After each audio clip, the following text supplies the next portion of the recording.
I often get asked by people in universities when I'm giving talks about this subject, yeah, but what about, that lovely person who's done no wrong? What about good people? It's interesting, people often don't equate themselves in that category. It's always the good person out there. I guess because if we put ourselves up as that person, then we then run the risk of being sounded as rather arrogant. But yeah, what about the good person who helps old ladies across the road, who gives money to charity? How could God send them to hell just because they didn't believe the right thing? I think there are two ways that you could look at the issue. I think the first way is to ask the question, well, who is truly or perfectly good?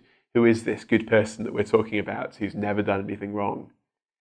It's too simplistic to divide the world into the good people and the bad people.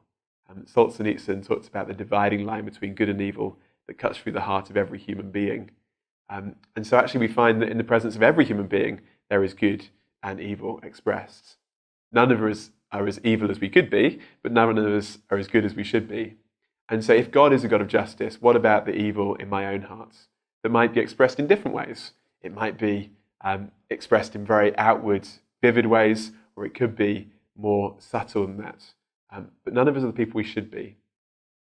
The other way to look at it would be to say that actually when the Bible describes the realities of God's judgment in heaven and hell, it does so in much more relational terms than we might otherwise imagine. We think of heaven being the good place for good people and hell being the bad place for bad people. But actually, the Bible talks about people being created for relationship with God.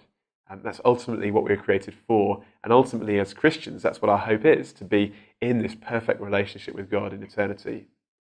So if we've chosen to live independently from God, if we say to God, in effect, either explicitly or implicitly, keep out of my life, then God gives us the ultimate consequence of our choice.